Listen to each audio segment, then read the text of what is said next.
Welcome back to another episode of what has previously been known as the 100 Year Podcast. But the 100 Year Podcast has a new name. The new name of the podcast is Mars.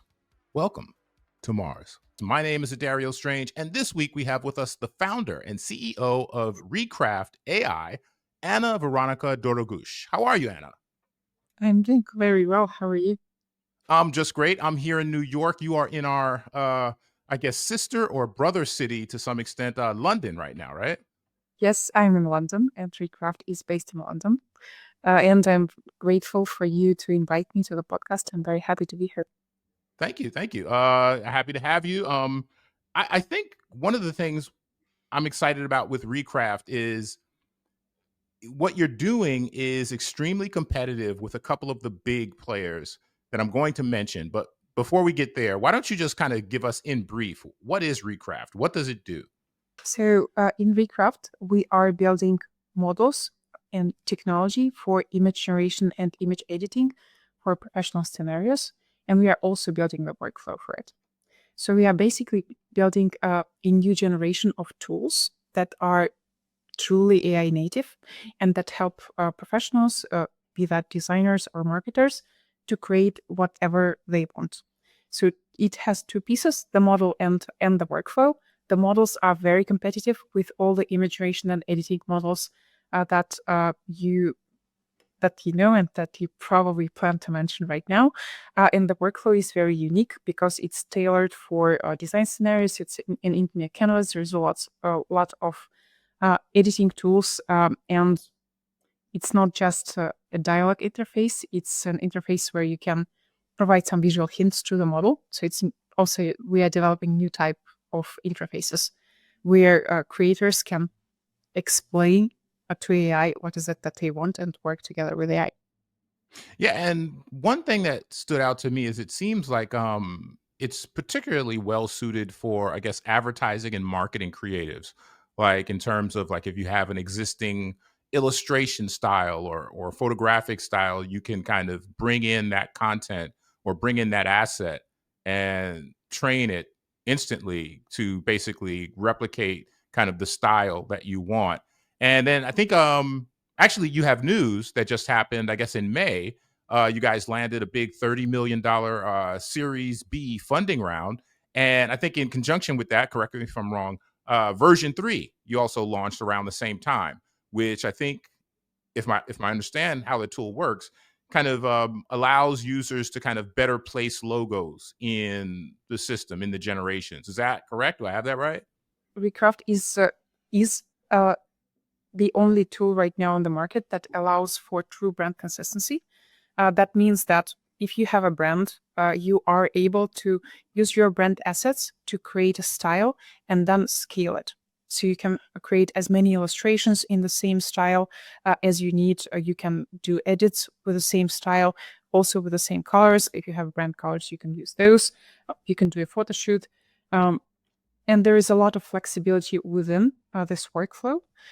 The reason we are investing heavily into being able to have control over your brand identity is that we are focusing on design professionals and marketing professionals, and that's the thing that you also mentioned. Recraft is suitable for things like creating ad materials, creating posters, creating brand identities. You also have mentioned the model, the V3 model.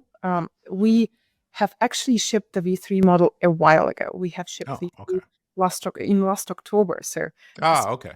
it was a while ago. For it was last October or November. It was the best model out there across all the models for uh, close to half a year. So it was beating all the public benchmarks. It was the best model in terms of general quality, in terms of artistic quality. Right now, it's still one of the very top models. So we have one of the most competitive models on the market, and today we are training the new version. So it's in active development, and soon we are coming up with a new generation of models that will be much more powerful. So that's Gotcha. the next thing that you mentioned.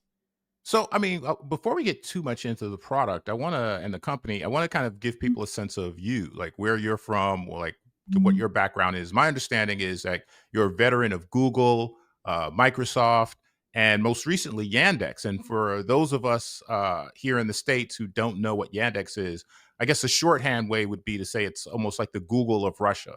They're like a big search giant. They also have email. They provide various services, but they're huge. Like if you deal with, I've dealt with, I travel all over Europe. I've dealt with a bunch of people from Russia, and Yandex always comes up. I always hear Yandex. That's how I first heard about it.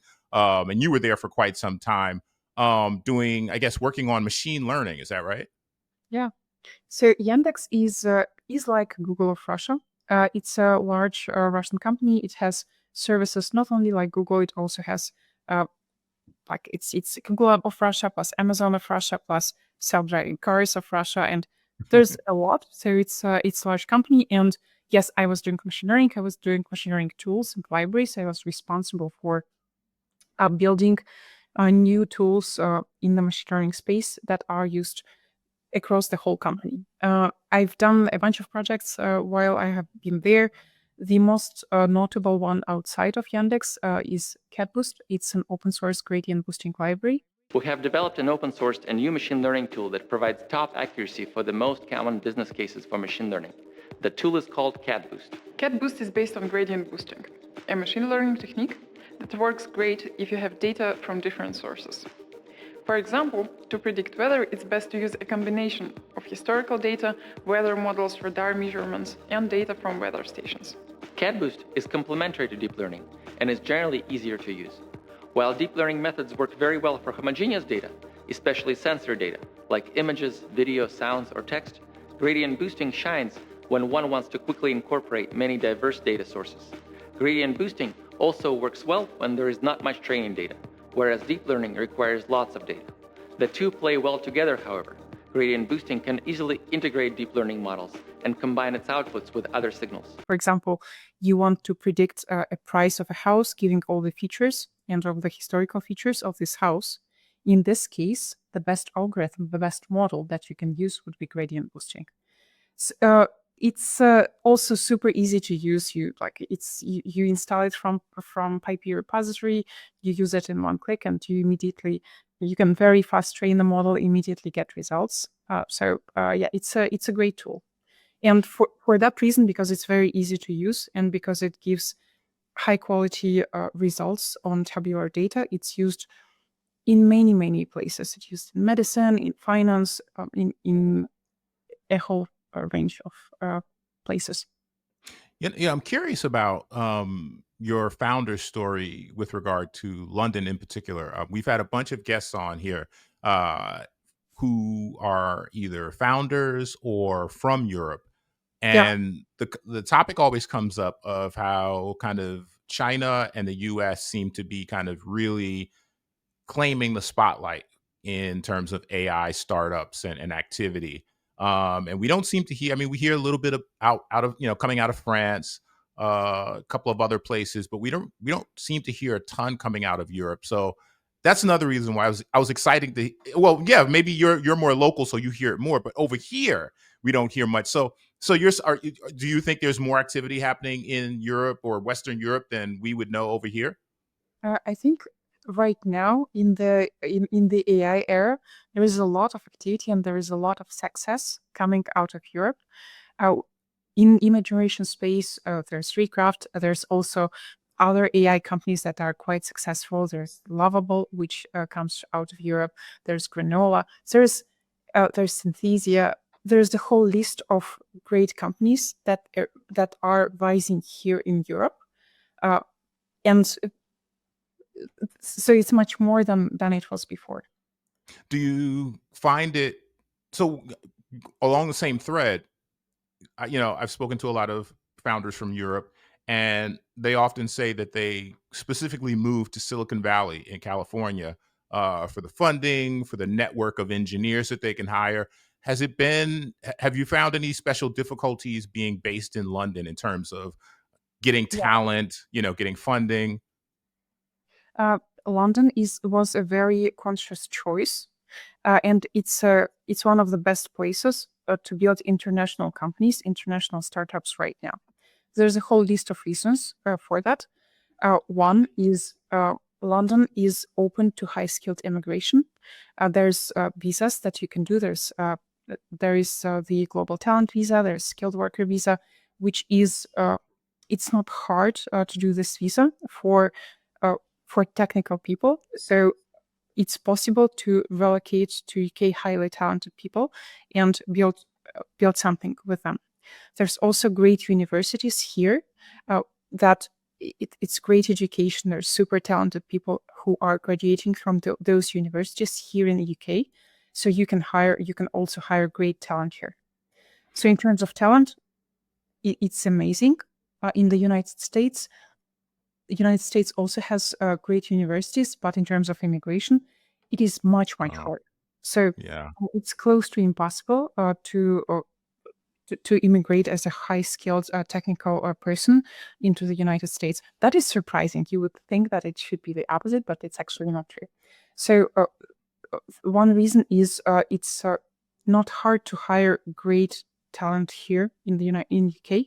Second thing, it has a thriving startup environment. There is a bunch of AI startups. There's a bunch of other types of startups. So there is community of people who are building right now. The third thing is investors. Investment community is great in UK. There's local investor community. There's also investors from United States who are excited to invest in Europe. In Recraft, on our cap table, most of the investors are from the United States, but we also have investors from here, from the UK. For example, the lead of our last round was Excel, and that was VC from London. So they have Excel in the United States and in London here, and we are working with the London office.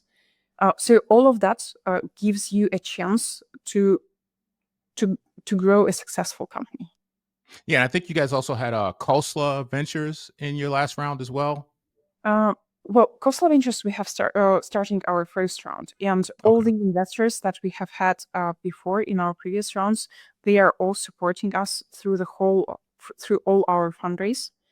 So we've been very happy and very fortunate to have great investors on our cap table. We have Khosla Ventures, we have Excel, we have Nat Friedman and Delat Gill, who have given me so much advice, and I'm infinitely grateful for their help and support. We have Madrona from Seattle. We also have a list of other investors that are very important for us, RTP, LVC. So we as a company are fortunate to be backed by some of the best investors in the world. And I have to agree with your point about the immigration situation. Not even with recent developments, just in general, because we had a founder, I think another founder. I can't remember if he was from Eastern Europe or Russia. Maybe it was two different people, and he was in the process of getting. There's a very special visa here, like a super. I can't remember the name of the visa, but O1 visa. special. So what is it? Probably the O1 visa for highly Yeah, that's talented. it. No, that's it. You have it right. It's the O1 visa. And he was right in the middle of like getting approved or not. And he was like very, on the edge because everything was going, he had momentum for the startup. Everything was going forward. And the one little piece is that O1 visa he was waiting for. And so, yeah, this is a conversation I hear a lot. That is You know, specifically with getting the visas. You might with this type of visa, it's really crazy with the United States because you might apply for the visa, you might be approved for O1, so you are officially approved as a highly talented person who can bring a lot of good for the economy of the United States. But then something like administrative processing started, and then you might wait for like 3 years, for 3 years, just to get the administrative processing done. So there are some issues. yeah. And with AI, you can't afford 6 months. 6 months delay, can change everything. So, Well, you yeah. don't have to build it in the United States. Right. There's the whole earth to build companies. I'm curious, just to stay on the Europe thing for a second. You know, we know that the UK separated from the EU a while back. Mm, Um, so when I think of Western Europe, I'm mostly thinking about the EU. mm. Outside of the UK, what would you say, like from your vantage point, where's a lot of the some of the best activity in Western Europe and the EU happening? So I think the best cities for building right now are London. There's Amsterdam. We right now have just opened an office in Amsterdam as well. So Amsterdam is great, and Berlin. So I'd say the best places to build right now are London, Amsterdam, and Berlin. Paris as well has a great startup community. And then there's Portugal and Spain, uh, which have a lot of people who are working from there remotely. So they also have like a bunch of startups, and a bunch of people are working from there. But there's a lot of people who are building in this remote fashion. Yeah, yeah, I love Portugal. I've been there a bunch of times, and I'm still surprised that I don't see more big. I know there are a lot of remote tech workers there, but I'm still surprised I don't see more big tech stories coming out of there, because I know there's some big talented people working in Lisbon, particularly, and I don't know, maybe they're under the radar deliberately. I don't know. Um, I want to give you a few compliments. First of all, Recraft.com, you have it. So, We we just introduced, have yeah, it now. we introduced you as Recraft AI, and maybe I'm thinking kind of like old school SEO, old school domain name stuff, but to get your .com is huge. That's a great name to have your .com, and it immediately redirects to .ai, for the time being. But It will be like it's temporary. We just bought it recently, and so it will be recraft.com That's soon. huge. I just Yeah. congrats on that. That's huge. The other thing I want to compliment you on is the polish of Recraft. And it immediately made me think of like companies like Adobe. Like right now, what's happening in the space, at least here in the States, is that you have a bunch of AI companies releasing various generative AI products, and the output is what a lot of users care about the most. But in terms of interface and polish of experience, often that leaves a lot to be desired. It's not the best often. And particularly with regard to creating, I guess, if you're kind of creating products for the marketing and advertising industry, I think it's even more important. And when I took a look at Recraft, it really immediately, in a good way, it made me think of Adobe. I was like, wow, this is the first product I've seen that seemed competitive with Adobe. I'm curious, have you used Adobe products? Do you like that comparison? Do you dislike it? Like, are you analyzing what they're doing? Like, how do you feel about the competition out there? So first of all, when you are building for designers, it's very important to deliver polished experience and to think even about very small things in the interface, very small things in the user experience, because designers care a lot about it. So we are thinking about all kinds of small details when we are building and polishing a product always. So that's one part of it. The second part with competition with Adobe, Adobe is our direct competitor right now. For most of the AI companies in the image generation space are building for general use cases. So it's mostly about creating art, having fun, just expressing yourself. And then there are two companies, Adobe and Recraft, who are building for professionals, who are building for designers. More than like a large proportion of our users are professional designers, and a lot of them, like a lot, most of them are using Adobe tools. So most of them are using Adobe Photoshop and Adobe Illustrator, and now they are adding new tools to their arsenal. They are learning how to use AI to help them with their work. Now, Adobe also creates an AI product right now, and it's directly competitive to Recraft. We have so there are some differences. On Recraft side, during the last 3 years, we've been far ahead in terms of quality of the models, in terms of user experience. But Adobe at the same time, they are doing great job as well. They are integrating AI features in their existing products, and well, they are just building this set of tools that you can use all together. It's not easy to compete with companies like Adobe, but I believe that we can build something unique that will be helpful to the users who are already using some of the Adobe tools. It will help them to do their work better, to be the best versions of themselves in their work. I think your strength is also what some might perceive as a weakness, which is um and the same for Adobe. Adobe's strength with their AI strategy is that they're offering a complete suite of tools, video editing, audio, all of these things, and allows you to just kind of stay in this ecosystem and kind of maybe move quickly.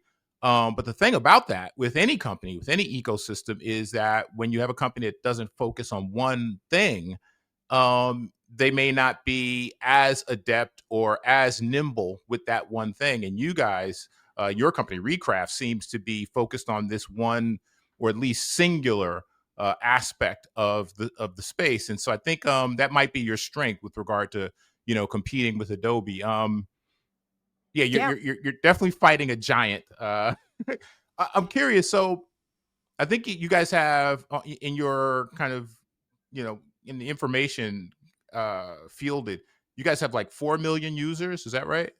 it's close to 6 now. We are growing. So Okay. And I saw mention of partners or users like Amazon, Nvidia, Salesforce. And I'm curious, is that via API or are there different kinds of relationships happening?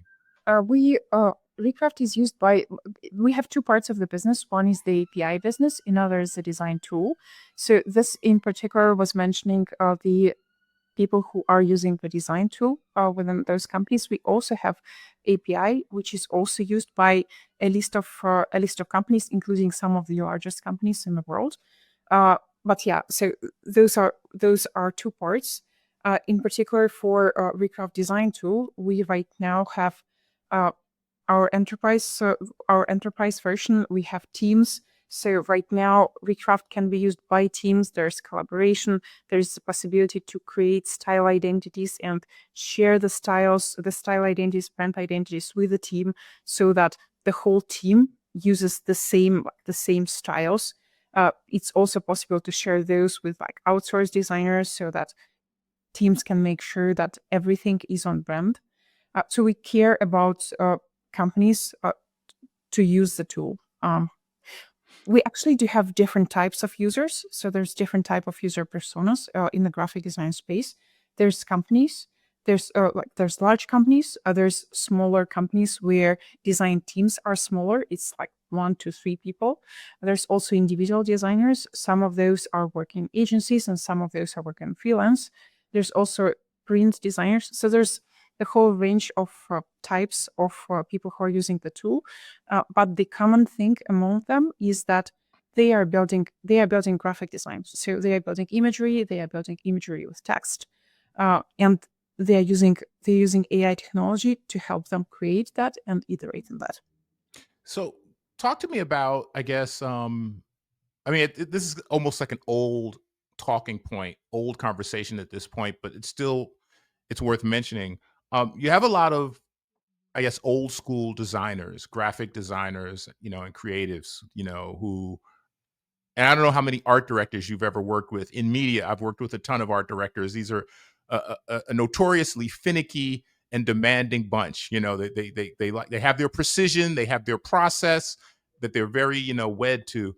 Um, what do you like? What is your experience out there for? I mean, you have enthusiastic AI users, but in terms of graphic design, there's still a big cohort of people who are old school, who are very resistant. Like, how do you speak to them? How do you convince them that AI isn't maybe taking their creativity away or making them obsolete in some way? How do you talk to that kind of stubborn group of graphic designers?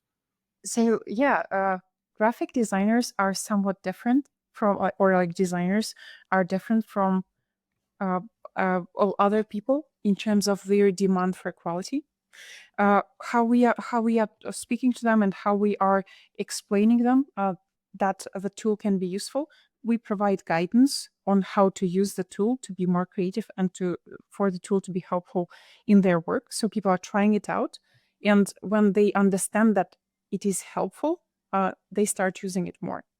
But about the designers, I want to tell you a story from the company, which demonstrates how a graphic designer persona, how graphic designer is different from like all other users. So at first, when we just started the company, we were fine-tuning open source. So we were not training our models from scratch. At first, we were fine-tuning open source to provide better design experience. What we've seen is users were not sticking with the tool. And when we were talking to designers, they were all saying, well, that's great, like that's such a great product, but it's just not for me. And that meant that, well, something is wrong. And the reason, and the thing that was wrong, the quality was not there. So after we trained our first model, we had this big leap in quality. And just because of this leap in quality, retention stabilized. So people started staying with the tool and started using the tool on daily basis. And designers are not willing to compromise on quality. It's not good enough for you to have a photo where a person has like 6 fingers. You just wouldn't use this photo. Or if you have like, if something is broken, and you cannot control really what happens on your visuals, you just wouldn't use it. So there is a lot of demand on very high quality models if you are working with professionals, if you're working with designers.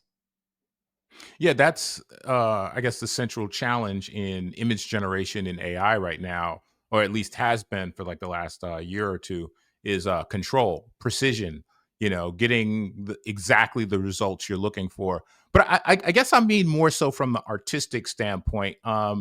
So we know they're demanding in terms of technical precision, but in terms of like I guess the philosophical resistant class, those who are kind of just fundamentally. And I know, I've spent a lot of time in London. I know a lot of artists in London. A lot of them are innovative and rapidly embrace new tools, but there are also a lot who are traditionalists and who are very slow to adopt new tools. Like from a philosophical point of view, is there anything you tell those people, or do you kind of just let them kind of go their own way? So right now, a very important thing for us as a humanity is to learn how to talk to the models to explain what is it that we want. And text is not enough there. We need to do better than that. We need to have visual hints. We need to show things to the model, not just use text for that. And to do so, we need to come up with new interfaces that allow for that. So it's a very interesting design job. So the control piece is something that we are working on, and that I personally think is one of the most important things that we can do right now. So that's the control piece.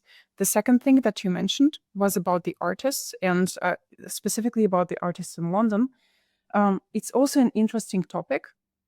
There is some difference between how you're using the product as an artist, how you are using AI as an artist, and how you are using AI as a professional designer for work. So the usage of artists is somewhat different. So when I mentioned a designer would not use an image that has 6 fingers or that has anatomical problems, that is true if you want to create imagery for a banner or for ads or for marketing. But if you want to create art, it might be very different. So when you start talking to artists who start experimenting with AI weirdness, which some people think of as something bad, artists actually embrace it. So it's very interesting to experiment what AI can provide that a human cannot. It's not about number of fingers, really. It's more about some weird things that you would not be able to come up by yourself. For example, if you are like generating a photo, you can generate a photo of you could generate a photo like of a girl, and then the girl would have in a face of like a 7-year-old, and then a body of a 12-year-old, and then the hair of like 16-year-old, and the like the hair will be from one era of like from 60s, and the costume would be from like 70s, and those are just things that the model hallucinates, the model comes up with. Or you can have a photo that looks very nice, and so it looks like a beautiful portrait, but if you close like a half of a face, you see a monster. and and Right. those Yeah. are some art pieces that people are creating, and Mm, it's this experimentation. So specifically for the art community, AI is adding a new level of experimentation. mm, So, and the next thing that you mentioned is the philosophy of, do we want to try AI? Do we not want to try AI? I think the technology is evolving so fast, and I believe that AI will be integrated in all our lives, and will be much more integrated in all our lives during the next, like, I don't know, maybe during the next 5 years. It's hard psychologically to start adapting all the new tools, and that is true for any profession. But it's important to start trying it out. You might think that in coding, uh, engineers would be the first ones to adopt new tools. And it's partially true, but still, there's a lot of engineers who still do not use tools like Cursor or AI and are purely coding by themselves, even though AI is super helpful in coding. And I believe like that, like in 1.5 years, or maybe 2 years, a large proportion of the code will be written automatically. So engineers should adopt new technology, but for some people it's just too unusual. But people are learning, and the easier it is to try new tools, the easier it is for people to try it out. So this is changing so fast, and the attitude of people is also changing. So right now people are willing to try new tools and to try AI much more than it was a year ago, and in a year it will change even more. So I'm very optimistic about the technology to be adopted by practically everyone. I'm curious, is Recraft, you're making me think about so many things with what you just said. Is Recraft working with any, like, I guess, universities or educational institutions, to train them on the tool? We actually really want to, and there is a lot of requests from universities that we are getting. uh, it's just a matter of time and focus. So uh, I would love to start working with universities more and to provide some educational resources. And I actually think that it's very important. Um, so yeah, hopefully sometime soon we'll start doing some programs, because we get a lot of interest from all kinds of educators. So some educators are in the universities and they want to teach the students. There's also a lot of AI educators right now. There's a lot of people who are training other people to use tools. I think it's a visible percentage, even within Recraft users. There's a visible percentage of people who are just doing education, and that's great, because you would think that using AI is easy, but you actually it's work, and it's a skill. So you need to start doing that. You need to learn how to do it, and so sometimes you feel stuck. A lot of people, when they're stuck, they're like, okay, I'm not doing that, and they go someplace else. So it requires effort, and that's true for any new tools, even for AI tools. But will the experience will be improving with time, so it will be easier, but it will still require a learning curve and time. We've talked a lot about Recraft as a company and as a tool, but I want to talk to you a little bit more about culture. Um, Mm. Whenever we have someone on, I always ask about, where are you located? What is your experience as a person in life? That kind of thing. I'm curious. Like, I don't think Yeah, I Mhm. haven't been to London since the AI boom took off a couple of years ago. Um, I know the attitude here towards AI with regard to students. Students have quickly embraced it. The corporate world. You mentioned coders. Some coders are still, Yeah. still locked in on their old ways, whereas some coders are using AI to code faster or figure things out, find bugs, that kind of thing. And I'm seeing a lot of that here. Um, from a cultural perspective, there the UK and the US share so much. We both have our similar reality shows, our fast food, bar culture, pub, that kind of thing. But I do know that there are still differences, and I'm curious, like locally, have you been to the US? Have you spent any time here? I used to live in Seattle. Okay, Uh, so you know. I was in Kirkland. It's a I small know city. Kirkland. Yeah. It's a beautiful. It's right by Bellevue, across Yeah. the water from, yeah. So I'm curious, do you see any kind of provincial conservative kind of buttoned up view towards AI in the UK, particularly in London? Or do you see kind of like a rapid embrace similar to what we're seeing here in the US? So I think it's different in California from like every other place because California is just about AI. So London is a bit different in this regard, but London is very quick in terms of adapting AI.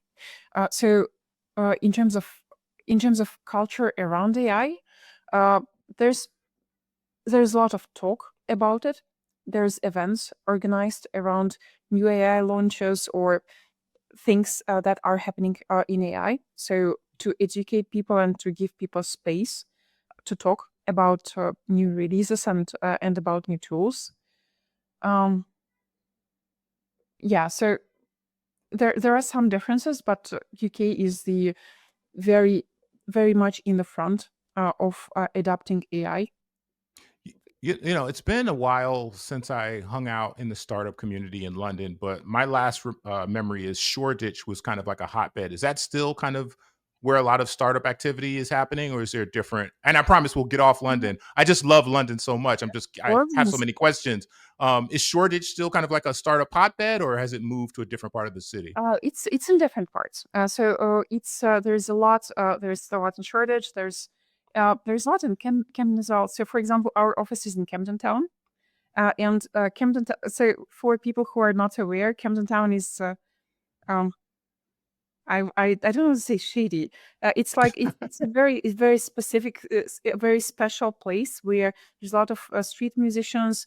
There's a lot of people, uh, and this place is located very strategically because from this place you can go directly on the underground line to most of the places that might be important for you.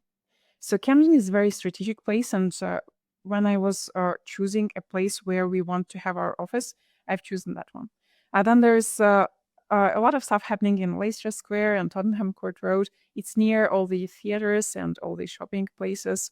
Uh, all investors sit there, and some startups choose to sit close to those places, even though it is more expensive than Camden. Uh, but yeah, most yeah, I cannot say most of the events are in a single place. Events are organized all over the place as well. I'm curious, like as staying on the topic of culture, as we move forward, and not only coders using AI to get their job done, but in some cases reducing the need for as many coders, developers, and this is kind of spreading through different industries. I always have to ask, people in AI, what do you see coming down the road, like in the next Yeah. 10 years, with regard to jobs, not just tech, but just jobs in general, with regard to how AI may or may not be displacing a lot of like knowledge work and white collar positions? So you mentioned coding. For coding, we use a lot of AI, and it's easier for small companies, like for smaller companies or startups who are built during the last few years to start adopting those tools uh, for coding and for other and in other places as well. So we are using a lot of AI for coding in all our coding teams. Um, a large proportion of code right now in some of the teams is written with help of AI or by AI. But that's not the only place. Then there's customer support, where we are working with another startup, and in this case, AI helps to work with more than half of the user requests. So that is because in coding and in customer support, there's a lot of there's some things that are like repeatable, especially in customer support, where normally you would repeat the same thing to the users because they are asking the same thing, but they are asking with different words, and you also need to answer with different words. So those things can be automated, and at the same time, you can have somebody from the support team who can answer more meaningful questions. Then there's marketing. So in marketing, there's different places where you can invest your when you can invest your efforts. So for marketing, there's creative production, there's also copyright, there's also creating SEO. So our copywriter is using AI a lot. So there are so many things that you can do to be more efficient and to improve the quality of your work. Some examples of what he has been using AI for is we are doing a lot of user interviews, and those are recorded. So what you can do, you can transcribe those interviews, and then you can just have a dialogue with the model about what you have seen in those interviews. What are the things that people are upset about? What are the things that people care most about? And this helps you to build the right stories for them. This also the same thing for the product. So when you are deciding for the new features, you need to incorporate all the user feedback and just the transcription of the interviews in different ways with some prompt engineering, and having a dialogue with the model about different things that you have there is speeding you up significantly. You know, So you just made me think about something. In the movie business, there's a practice called test screenings, and so what they'll do is before a movie is released to the larger public, they'll do test screenings with maybe 50 people in various parts of the country, and then after the film is over, they'll have the people fill out like a survey. What did you like? What made you bored? Was the film too long? That kind of thing. And that example you just gave me, it just made me think of a business idea where you could basically have those screenings and do mini interviews with, the screeners, the people watching the test film, and then Mhm. just, yeah, run it into a model and then Yep. have that model kind of like crunch the data rather than, I guess, have someone kind of fudge the data and pretend a bad movie is being received well from the test screeners. So I don't know. That's kind of some inside Hollywood jargon.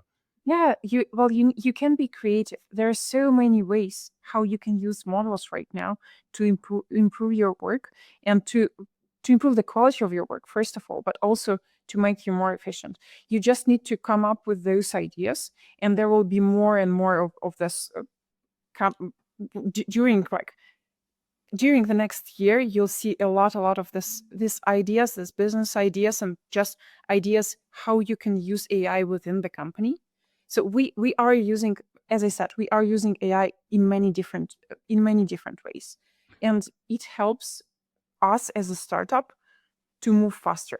AI first companies are lucky to have a chance to build the culture in the company and the infrastructure in the company from scratch, given that we are already living in this AI reality where you can use AI for many things. Well, so you and I are acquainted with AI. We work with a lot of people who are in the AI space, but I'm speaking. I mean, that's still kind of like a minority of cohort. I want to drill down to the larger question of just human jobs in general. That Do was a you have conversations in London or amongst your friends, wherever they may be located, about human jobs in the next 10 years and what humans will do as AI takes a lot of jobs? so. It really depends on the type of job. I believe that there will be, during the next 10 years, there will be a huge restructure of what people are doing. So there will be a lot of changes uh, in the creative industries, in the things like marketing, support, development. There will be a lot of changes, and this will happen much faster than it used to happen before. So like in the previous 100 years, same things have happened, but it was happening slower. So right now we need to adapt faster. Uh, the 10-year horizon is very, very hard to predict right now. So it's hard to say how the society will look like. Probably very different. There's different opinions here from very smart people. Some are seeing this in a more some are seeing it as like a very large change. Others are seeing this as a smaller change. For example, recently I was in a conference where I was listening to CEO of Uber explaining his vision in 10 years. So, and answering the same question, if he thinks that human drivers will be replaced by AI and by self-driving cars. So his vision here and his position here is that the industry will expand. There will be uh, much more transportation for all kinds of purposes. So the number of drivers, like human drivers, will increase with years, but it will also be true that there will be a lot of new self-driving cars. So just the space will expand. I believe that so it's hard to believe this particular statement because the world will be so much different. The technology will be so much different that self-driving will very likely be much safer than human drivers, and that might mean that we don't want to put people at risk. So we'll just move to self-driving cars because it's a 10-year horizon with the accelerating technology. It is similar to my thoughts about expanding in all other areas. Anna, thank you for joining us. I really appreciate it.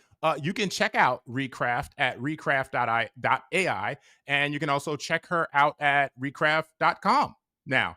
And since we're talking about alternative website addresses, you can also reach me and the podcast at marsmag.com. That's MARSMAG.com.